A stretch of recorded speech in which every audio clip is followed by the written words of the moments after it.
हरे कृष्णा दंडवत प्रणाम। भगवद गीता के अध्याय 6 के श्लोक संख्या 13 और 14 के बारे में विचार। ओम अज्ञान तिमिरांधस्य ज्ञानांजन शलाकया चक्षुरुन्मीलितं तस्मै श्री गुरुवे नमो विष्णुपादाय कृष्ण प्रेष्ठाय श्रीमते नमस्ते सरस्वते गौरवाणी प्रचारणे निर्विशेषा शून्यवादी पाश्चात्य देशतारिणे। जय श्री कृष्ण चैतन्य प्रभु नित्यानंद श्री अद्वैत गदाधर श्रीवासादि भक्तवृंद। हरे कृष्ण कृष्ण कृष्ण हरे हरे हरे राम राम राम हरे हरे। संख्या 13। समं कायग्रीवं धारयन्नचलं स्थिर संप्रेक्ष नासिकाग्रं स्वदिशश्चानवलोकयन्। 14। प्रशांतात्मा विगतब्रह्मचारी व्रते स्थिता मनः संयम्य मच्चित्तो युक्त आसीत मत्परा। यानी योगाभ्यास करने वालों को चाहिए कि वह अपने शरीर, गर्दन तथा सिर को सीधा रखे और नाक के अगले सिरे पर अपनी दृष्टि स्थिर रखे। इस प्रकार वह अविचलित तथा दमित मन से भय रहित विषय जीवन से पूर्णतया मुक्त होकर अपने हृदय में मेरा चिंतन करे और मुझे ही अपना चरम लक्ष्य बनाए, ऐसा भगवान कहते हैं।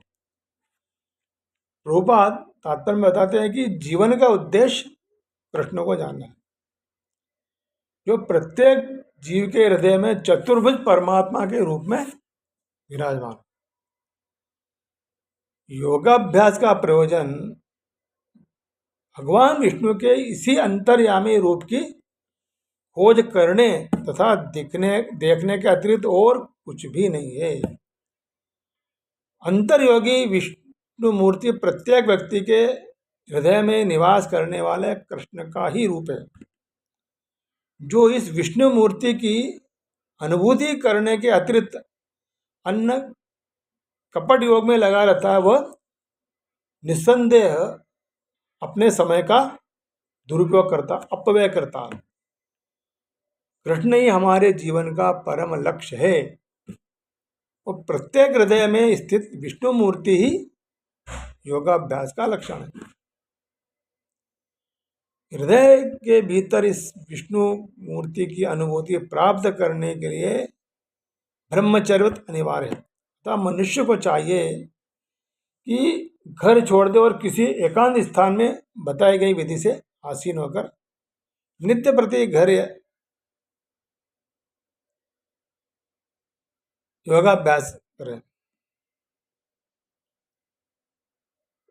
मनुष्य को योगाभ्यास करते समय मन को संयमित करने का अभ्यास करना होता है और सभी प्रकार के ईगो सेटिस्फेक्शन से बचना होता।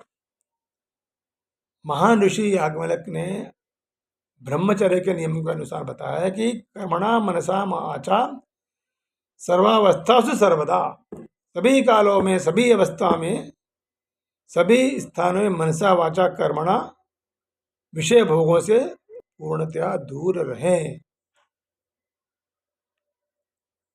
और इसके साथ से ही ब्रह्मचर्य प्राप्त। इंद्रिय तृप्ति से योगाभ्यास नहीं कह सकते, इसलिए बचपन से ब्रह्मचर्य की हमको शिक्षा दी जाती है। 5 वर्ष की आयु में बच्चों को गुरुकुल भेजा जाता है, जहाँ गुरु के ब्रह्मचारी व्रत का पालन करने की शिक्षा दी जाती है। ऐसे अभ्यास के बिना योग में उन्नति नहीं की जा सकती, चाहे वह ध्यान हो या ज्ञान हो या भक्ति हो। किंतु जो व्यक्ति विवाहित जीवन के विधि विधानों का पालन करता है वह ब्रह्मचारी कहलाता। ऐसे संयमशील गृहस्थ ब्रह्मचारी को भक्ति संप्रदाय में स्वीकार किया जा सकता है, किंतु ज्ञान और ध्यान संप्रदाय वाले गृहस्थ ब्रह्मचारी को एक्सेप्ट नहीं करते। उनके लिए पूर्ण ब्रह्मचारी होना अनिवार्य। भक्ति संप्रदाय में गृहस्थ को अनुमति है, क्योंकि भक्ति संप्रदाय भक्ति इतनी शक्तिशाली होती है कि भगवान की सेवा में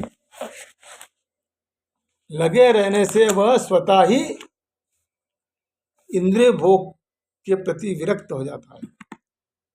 भगवद गीता के 2.59 में कहा गया है, विषया विनिवर्तन्ते निहाराहारस्य देहिना रजवर्जम रसोप्यस्य परम दृष्टा निवर्तते।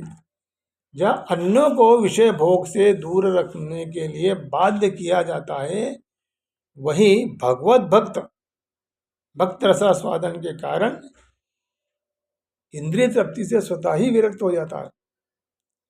भक्त को छोड़कर अन्य किसी को इस अनुपम रस का ज्ञान नहीं होता। इसके लिए भक्त बनना जरूरी। विगत भी यानी पूर्ण कृष्ण भावना भावित हुए बिना मनुष्य निर्भय नहीं हो सकता।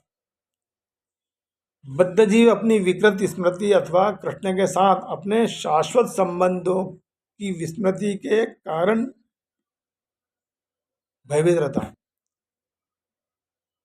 भागवतम में कहा गया है कि कृष्ण भावनावत व्यक्ति ही योग का पूर्ण अभ्यास कर सकता है, और चूंकि योगाभ्यास का चरम लक्ष्य अंतःकरण में भगवान का दर्शन पाना है, अतः कृष्णा कॉन्शियस व्यक्ति पहले ही समस्त योगियों में श्रेष्ठ होता है। इसलिए भगवत गीता में जो योग विधि का वर्णन बता गया है वो अन्य योग विधियों से सर्वथा भिन्न होते हैं। इसमें योगाभ्यास का मतलब है भक्ति योग। हरे कृष्णा।